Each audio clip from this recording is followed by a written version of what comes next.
Hello అందరికీ welcome to యామ్నీస్ little world channel. ఈరోజు మన ఛానల్లో అయితే నార్మల్ పులిహోర అంటే చింతపండుతో పులిహోర ఏ విధంగా తయారు చేయాలో ప్రాసెస్ అయితే చూసేద్దాం రండి. ఒక డ్రై ప్యాన్ తీసేసుకునేసి 1 టేబుల్ స్పూన్ వరకు మెంతులు, 1 టేబుల్ స్పూన్ వచ్చేసి మిరియాలు, 1 టేబుల్ స్పూన్ ధనియాలు, 1 టేబుల్ స్పూన్ వచ్చేసి పచ్చెనగపప్పు వేసేసుకునేసి ఈ విధంగా డ్రై రోస్ట్ చేసుకోవాలండి.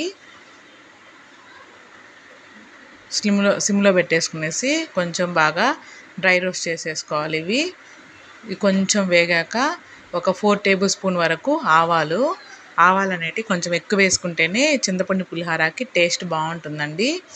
తర్వాత వచ్చేసి నువ్వులు, తెల్ల నువ్వులు వచ్చేసి 2 టేబుల్ స్పూన్ వరకు తెల్ల నువ్వులు, ఒక 8 వచ్చేసి ఎండుమిర్చి తీసేసుకునేసి ఇవన్నీ బాగా డ్రై రోస్ట్ చేసుకోవాలి. ఆవాలు అనేది కొంచెం ఎక్కువ వేసుకుంటే చింతపండు పులిహోరలో కొంచెం టెంపుల్ స్టైల్లో మనకి పులిహోర పెడతారు కదా, అదే విధంగా వస్తుంది టేస్ట్ అయితే. ఇవన్నీ కొంచెం బాగా డ్రై రోస్ట్ చేసుకున్నాక బాగా చల్లార్చుకోవాలండి. చల్లార్చుకున్నాక మిక్సీలో పౌడర్ పట్టేసుకోవాలి.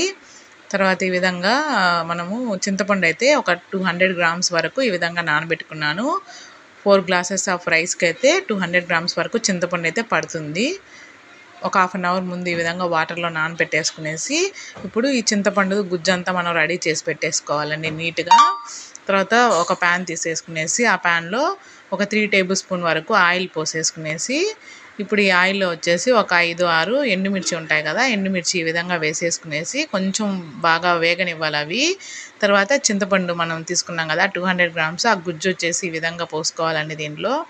ఈ విధంగా ఎండుమిర్చి యాడ్ చేయడం వల్ల ఆ చింతపండు పులుపు అంతా ఎండుమిర్చికి పట్టి మనం తినేటప్పుడు చాలా టేస్టీగా ఉంటుందండి.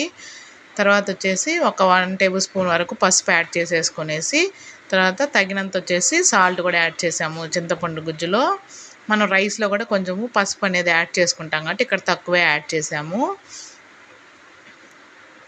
ఈ విధంగా మనము ఇది బాగా వచ్చేసి మనకి గుజ్జాలు వేగాలండి. దీంట్లోనే ఇంకా కొంచెం లైట్గా అన్నీ కలిసాక పచ్చిమిర్చి కూడా ఇప్పుడు యాడ్ చేస్తాము. మనము ఒక 4 గ్లాసెస్ ఆఫ్ రైస్కి వచ్చేసి మన స్పైసీ లెవెల్స్ తగ్గట్టుగా మీరు పచ్చిమిర్చి యాడ్ చేసుకోవచ్చు.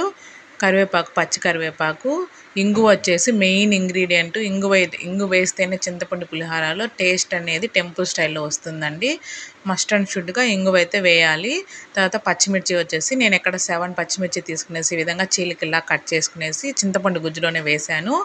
ఇవి వచ్చేసి ఈ ఎండుమిర్చి అయినా పచ్చిమిర్చి అయినా చింతపండు గుజ్జులో వేసినవి అస్సలు స్పైసీ ఉండవు. మనం తినేటప్పుడు పుల్లగా చాలా టేస్టీగా ఉంటాయి. ఇక్కడ వచ్చేసి నేను 4 గ్లాసెస్ ఆఫ్ రైస్ అయితే రైస్ ఉడికేటప్పుడే మనము కొంచెం పసుపు, లైట్గా ఆయిల్ వేసేసుకునేసి ఆ విధంగా ఉడకబెట్టుకుంటే చాలా బాగుంటుందండి. చూడండి ఇక్కడ గుజ్జులో వచ్చేసి మనం ఇందాక డ్రై రోస్ట్ చేసుకున్నాం కదా, ఆ ఇంగ్రీడియంట్స్ అంతా పౌడర్ వచ్చేసి యాడ్ చేసేసుకునేసి ఇంకా అయిపోయిందండి. ఈ విధంగా వాటర్ కన్సిస్టెన్సీ పోయేంత వరకు గ్రేవీని అయితే బాగా ఉడకబెట్టుకోవాలి. ఒక 15 to 20 మినిట్స్ వరకు లో ఫ్లేమ్లో పెట్టేసుకునేసి ఇంకా రైస్లో వచ్చేసి గ్రేవీ అంతా వేసేసుకునేసి బాగా కలుపుకోవాలండి. ఈ టైంలోనే మనము సాల్ట్ అవన్నీ కూడా బాగా చెక్ చేసేసుకునేసి ఏదైనా పడితే వేసేసుకోవచ్చు.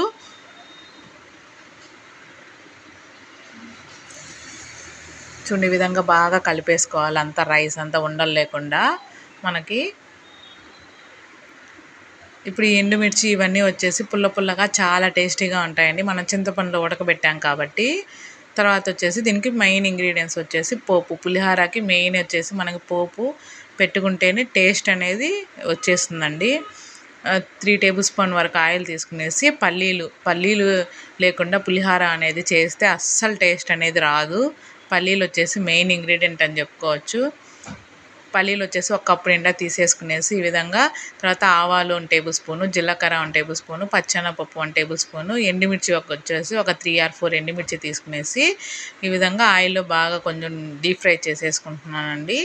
తర్వాత పచ్చిమిర్చి కూడా యాడ్ చేసుకోవాలి. మన స్పైస్ లెవెల్స్ తగ్గట్టుగా పచ్చిమిర్చి యాడ్ చేసుకోండి. ఎందుకంటే మనం ఆల్రెడీ ఇంతకుముందు చింతపండులో కూడా వేసున్నాం కదా, చింతపండు గుజ్జులో కూడా. ఇప్పుడు తక్కువ వేసుకుంటే సరిపోతుంది.